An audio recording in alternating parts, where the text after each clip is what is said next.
Ndị ba ko bosi nketa amara na ina mma. Aisi kan konye chiri ya zelo. Diko sidi eba si na otunu ya bozi no bosi uruchi nketa bu Eastern News 24. Ka isi na otunu ya bozi. Iya bu basta maka ya bi ife ne men obodo no n'imia. Andi nworo wa na zo na Igbo. Ai na ekusi. Obodo nka no bu sis Guinness wele ka balu. Ketu sa ya bozi. Akụkọ nka ai wetere no bosi nketa and news update nka wetere no bosi nketa. But according to the Biafran activist, as he quote, breaking news. Uzodinma first Biafrans again agreed to give out many oils, gas to Fulani. Hear the news in details. All right, according to updated Jimakia Webia, according to the activist with Raya Bozi no Bosuru Chinketa, because I must him. Can't talk to no year before with the lie. Dicky Gabife. Over to you, sir. Talk about Biafra. Some people don't want to say, you know, I'm Biafra, Biafra. I cannot leave my property, my investment in Lagos. The last time when they fight Biafra was shame them. They don't run leave and come out. If they start to change up everybody now, they don't run leave and come out. They go wrong with empty. And now they're supposed to use their brain. They plan how to.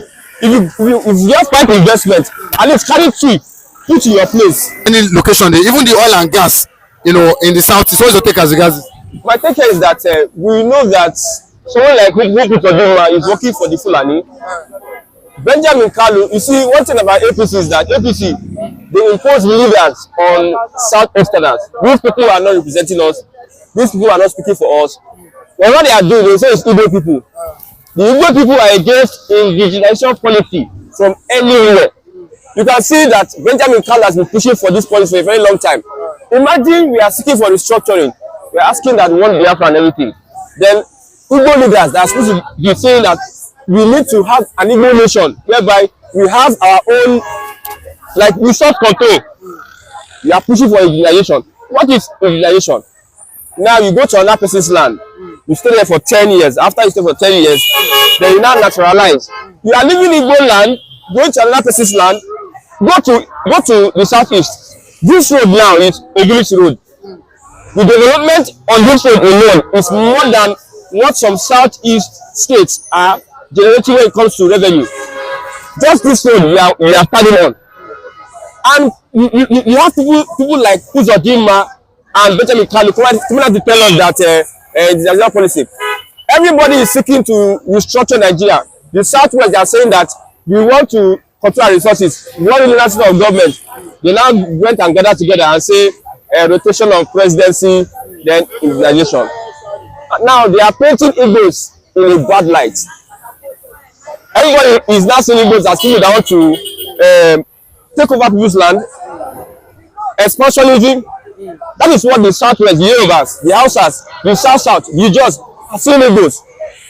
Now, this is the same thing Fulani wants to do. Fulani is using these two guys to push their agenda. When Buhari was president, Buhari said water resources being grazing routes, ranching, and all of it, so that Fulani can take over lands. So you mean that if Fulani come into their states, stay for 10 years, and naturalize as an indigene, it can become international law. Is that what they are going to tell us? Everybody is on that. You know that Nigeria is not one. Everyone understand that. I don't know why Uzodinma in coconut head. Yeah, Benjamin Kalu, you don't understand that one. Maybe they believe Nigeria is one. I feel they believe that Nigeria is one. They are very stupid for saying Nigeria is one.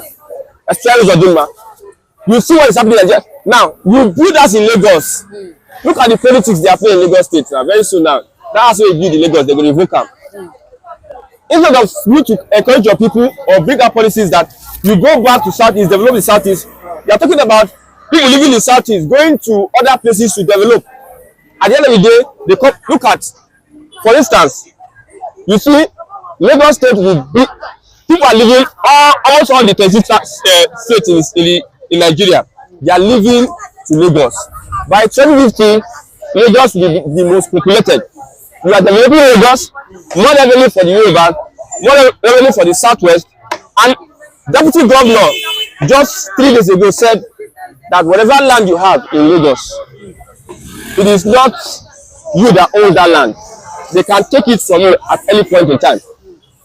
I know that the kind of policies they are playing in Lagos is tribalism politics. Yorubas are going to take charge of whatever, benefit first. And you are pushing an individualization policy. Whereby you leave your heritage, you leave your culture. Most of our Igbo, they leave everything they have at home. They go and develop other people's properties, other people's land.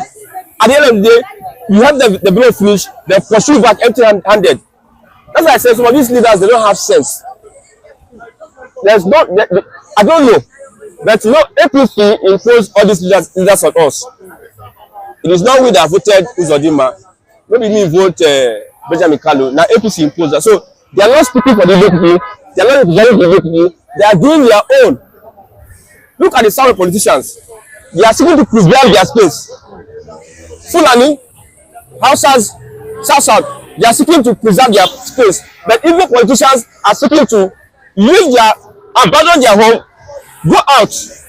Look at South today. Look at infrastructure. Southeast is the most backward region as we speak. Forget Northern Nigeria. Go Northern Nigeria, you see road, they get light. So who is to be held responsible? Is it the leaders? It is the APC that is imposing leaders on us. Uzodinma was not voted by Imo State indigents. It is the corruption of the APC. People like Benjamin Kalu, if it were free and fair elections, Kalu and Benjamin Kalu, they will not have any points being in that leadership position. It is the system that imposes these guys on us, and they are giving us a bad name.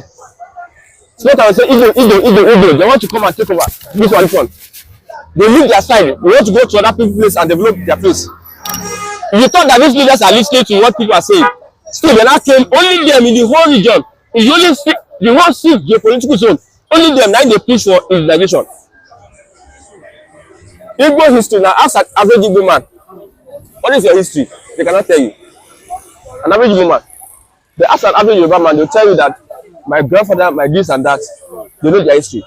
Your culture, Igbo will leave their hometown. When they answer age, they leave from that place. Why you have negated your culture? Look at that one in Ghana. You go do big share. Come like say I be over of Benin for Ghana. Go to his hometown, you'll be surprised that he has abandoned his hometown. Is that intelligence? Is that smartness? That is foolishness and stupidity. If people now then I change that for you, now you come back empty-handed. You come back to a region, a place where you abandoned and you're not developing.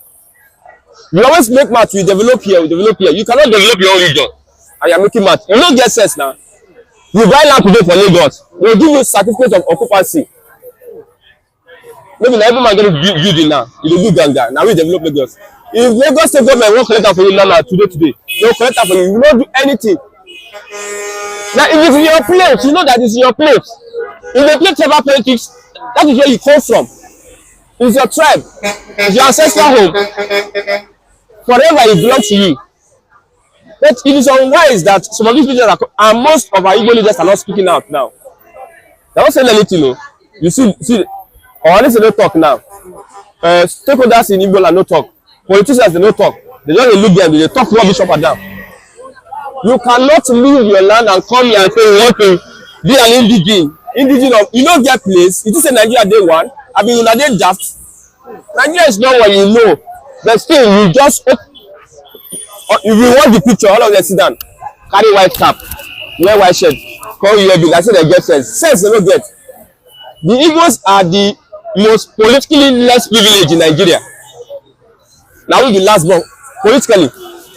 Go to any federal parastatal, you see whether they feel Igbo director.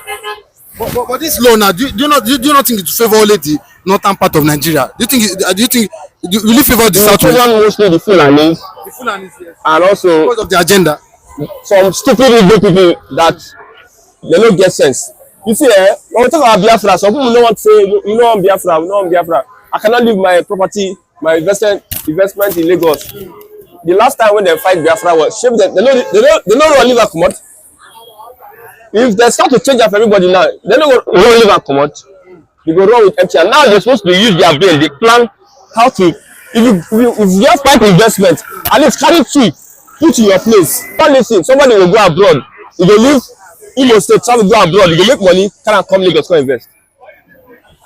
At the end of the day now, Igbo now, Fit to be na Igbo person abi, shey we dey run for presidency. How many people support am? How many bank get? How many Igbo politicians dey powerful for Nigeria? With all their sense, all these Igbo men, Igbo businessmen, if Tinubu threaten them 1, 2, 3, 4, they go support Tinubu. After this, no be in there. Maybe they support Buhari. Can you bully a Fulani politician like that? Or Fulani whatever? With all they are doing, see what they are doing on the thing. I'm an Igbo person and I'm angry. These people are not representing us. We don't want anything called a regionalization policy. We want to restructure Nigeria. Let us go back to our land and develop our land. I cannot be a Lagosian more than a Yoruba person. No matter what, at the end of the day, I'm a Igbo person. No matter what, if you like me, then born me for here. Make I speak all the language. Make I speak Egi. Make I speak Ijebu. Make I speak Ibadan. At the end of the day, I'm still an Igbo person. They will clear out for you. So it doesn't make sense. So all these things, I don't know. Okay. So Alessandro, it was alleged that he has openly come out to condemn this bill. And we know that he's only. They have not heard about Alex. See, you know about Alex Oti. Okay. You know Alex Oti is even doing a mistake in Abia State. But he banned open grazing. He was the only governor that came out specifically to ban open. Alex Oti is playing politics. He wants to get the sentiment of the people. Whatever he's doing, there should be an Southeast Governors Forum. They have Southeast Governors Forum. They will come together and deliberate on that.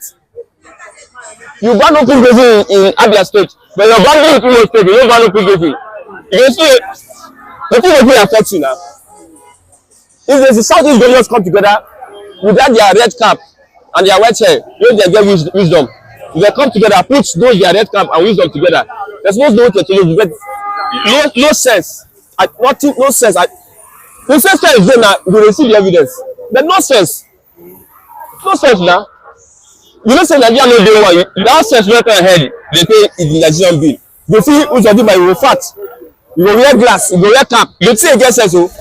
Here and Benjamin Kalu. Sense no dey o. Sense no dey. How do I know? Look at what they are doing. They are making mockery of us. If I go now and say Omo Igbo. Those are stupid leaders wey you see wey get stupid leaders. And they make them look us Omo Igbo. You know, Omo Igbo no come get value for Nigeria again because of the uselessness. See your Hanese. You just carry the belly, you drink power up and down. Nothing show, nothing. If they abuse them, I say they abuse them. No sense now. Those elders now ask them, okay, tell me the history of the Igbo people. With a black mouth. Instead of you to preserve Yoruba people now, they want to film. They will do film about their history. They will put them on cinema. They preserve them. Igbo people were the ones that had Nollywood. They dominated Nollywood before Yoruba come and take over from them because they know to get sense for preservation of their culture, history, and heritage. Usually when we are young now, Igbo film, you go see village setting, King Igbo and everything. Now it has changed. The Yorubas have taken over because those were the best sense. Average Igbo man, if you get money now, you go abandon your culture, you go abandon everything. If you get money, you go abandon everything. Now maybe they drink palm wine, they chop ishewu, they chop kobe.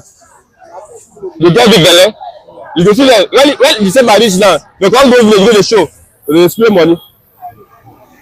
Okay, now Igbo get money pass. Igbo no get money pass. Top 20 in Nigeria. Igbo no dey there. In Nigeria. But Anambra is one of the richest, Say me by mouth, abi? No. Say me by mouth, abi? Mention the Anambra person. When you say now, if you want teaching fuck up, you know say you still dey there. You dey cry. You know say you dey cry. You know say you get Tinubu the other time. Tinubu dey respect you all am. So you know they call those one are government self-made. When they make money up and down. Small thing they say you carry big belle, you carry the snow. Nothing to preserve your culture, your heritage. Nothing to preserve Igbo land. Nothing. When they go outside, they will do like this. Go home. One of the biggest hotel in Lagos. Go in village now, Anambra State. The road to in village no tire am, but they build the hotel in Lagos. Only money. At the end of the day, they don't get the money.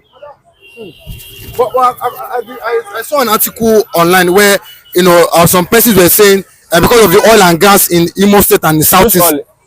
Lagos get oil pass Imo. Gas. If you are watching me, I want you to counter me. Lagos as we stand now is producing oil than Imo State. They no make mouth. No dey make mouth oil and gas. But do you not think that's why this one You of know the reasons say why the we I'm Fulani? Igbo man, we Igbo you like to make mouth too much. Lagos get oil than Imo State. Go and do your research. Go Google, do your research. You go know how far. Okay, what does the start with how? You get oil and gas, you dey use am. So they don put pipe, they don collect pipe for Enugu. The car dey go northern Nigeria. Na then they use your oil and gas. This new they will do for that power plant. Shebi you go need gas. They will collect am from southeast Ghana go there. They will dey make mouth. Instead of use ourselves, we no use ourselves. We are doing see attack. We have yet another horrific massacre against Christians in Nigeria to report on. 27 people, including a 3-year-old girl, have been killed in the most barbaric of ways. Massacre Kim, a reporter for Truth Nigeria, joins us now. Massacre, what can you tell us about this absolutely barbaric atrocity? Yeah, so on the in the early hours of yesterday, that's July the 14th, a group of terrorists shouting Allahu Akbar on a long convoy of motorcycles, estimated by locals to be between 30 to 40, swarmed um, the peaceful town of Bindi, located about 35 miles southwest of Jos, the capital of Plateau State, killing at least at the moment 27 people that have been identified, majority of whom were burned alive in their homes, including a 3-month-old baby and a 3-year-old baby. In my report for Truth Nigeria, I mentioned the 3-year-old victim without realizing that as I left, the body of a 3-month-old baby was also identified, and the search has continued with many more members of the community, many more residents still unaccounted for at the moment. Burned alive. What do you mean? They were trapped in their house? I mean, what exactly? Oh, I don't even. Oh. As a father, this is disgusting. But what can you tell us about that detail? Burned alive. What do you mean? Yeah, so these terrorists swarmed communities, broke into homes, and literally poured gas. They poured fuel on the sleeping residents and set the houses on fire. I mean, a local pastor who spoke to us, I shared his photo with you, said he was hiding in a gold room just within his compound of 2 brick buildings when they broke into his flats where 9 members of his family were sleeping, and he could literally hear them screaming and shouting for help, but absolutely no one could come to their help because the terrorists, more than 30 of them, had swarmed the compound. Some of them had gone into the rooms where these innocent residents were sleeping, and they had literally poured fuel on them and set the house on fire. So he could literally hear them screaming on top of their voices and shouting for help, but definitely no one came to their help until they could no longer scream, they could no longer breathe. And in fact, when I got to that compound earlier at sunrise yesterday, the bodies of these victims were still smoking. You know, the houses were still burning and their bodies were still smoking. And many of the videos that I've shared with you might not be good for the screen, but I mean, it's important to understand the horrifying nature of these attacks, which, by the way, follow a pattern of violence by these terrorists who have killed more than 1,000 people in the last 10 months. Just in Plateau State alone. Genocide deniers, again, would like to say that no, this is just another instance of sedentary farmers clashing with semi-nomadic herders who happen to be members of the Fulani ethnicity. But no, this attack happened and started from 3 a.m. and lasted up to 5 a.m. Nobody was in their farm. Nobody was clashing with anybody. Nobody was, in fact, these innocent babies and women and children that were hacked down and burned alive on their beds They were nowhere at a place where that qualifies as a battleground or battlefield that one can say, oh yes, this was a clash. And even if there is anything like a clash going on, what clash happens at that time of the night? And in fact, it was these terrorists who came to the residence of these Christians, one, and then they hacked down and burnt several people, including innocent babies, who, by the way, don't even have any understanding of any situation whatsoever. Neither do they have any strength and even the charisma, the strength to carry any weapon and go into battle. So, of course, this is just pure genocide targeting chiefly and exclusively Christians, whether you are a genuine Christian or not. As long as you identify as a Christian, you are slaughtered. And this pastor that I mentioned, by the way, said he heard them celebrate, shouting Allahu Akbar, saying to themselves in the Hausa dialect, we have conquered the infidels. We have conquered the infidels, as they broke down the door of the church which faces the compound and smashed musical instruments, smashed Bibles, smashed the pulpit, smashed chairs and everything else that they could find, while celebrating their victory against who? Against the Christians. They went through and passed several Fulani and Muslim communities and did nothing to them. But when they got to this Christian community, they massacred people and retreated unchallenged into the surrounding mountains. And as I speak with you, residents still tell us that they could still see signs of these terrorists lurking around, possibly planning another attack. Masara, I so admire your passion for this subject, and I hope we're doing a good job of telling this story. Unfortunately, we've told this story so many times. This keeps happening. And that's the really frustrating part is, this isn't a war where a bomb gets dropped and, there's civilian casualties. This is systematic extermination. And I mean, using machetes to hack people to death, set people on fire using gasoline. This is ethnic cleansing. This is genocide at the most. This is the definition of that.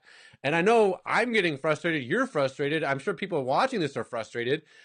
There's just crickets in the world. I mean, maybe someone will say something every once in a while, but it's for the most part, this story gets ignored. Again, I pray that we don't have to do another story like this, but I'm sure we will. But Massara, in closing, again, you've done this a time and time and time again. I can feel your frustration. I share it, my brother. Absolutely. What do you want the West to do? What do you want the United States to do? The same energy that has been applied on the Iran-Israel war, the same energy that is being applied on the Ukraine-Russian war should be applied on the Islamic jihadist terrorist attacks on Christians in Nigeria.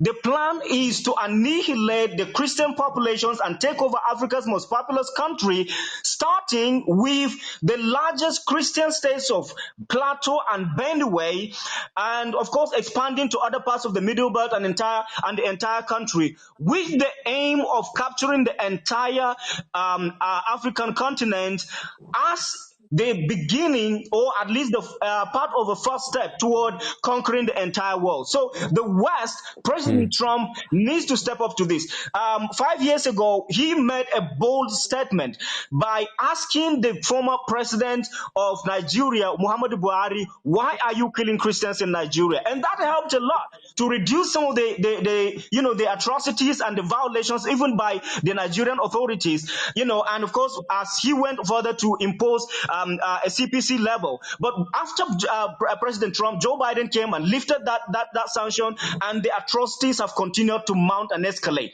President Trump needs to do something as a lover of humanity, as a lover of religious freedom, as a lover of human rights, as a lover of Christians, to make sure that these attacks are stopped. And beyond that, Christians all over the world need to pray and rise up in solidarity with Christians in Nigeria and support in any way that they can. you can as well support through any non-profit of your choice. At the moment, I don't know any better profit than Equipping the Persecuted, which is doing, which has boots on the ground and is helping, thousands of Christians. But again, you can choose any platform to reach out through. You can pray, you can send, use clothing, use items, household items that you have no need of, and you can pray, and you can also raise a voice to mount pressure on the Nigerian authorities to stop these atrocities. ka efi were ikwu gbasịta maka ya bụ ife ndị a niile aji maka ewebe n'iru akwụkwọ n'ụbọchị nkata dịka esi kwuo nkwa na gị na-ewetere ya bụ ọpdeti gbasịta maka nwere onwe ndị Igbo na-azọ ndị na-eme n'obodo anyị nọ n'ime ya. Unu anụgo n'iko si wee gbata wee kwuru anyị ga-alapụ unu ka unu rie atụ ya bụ ife aji maka ya wee bịa n'iru akwụkwọ n'ụbọchị nke taa ka anyị mara efu nche n'ụdị nke unu mgbanụ ka emesịa na ụmụnne m.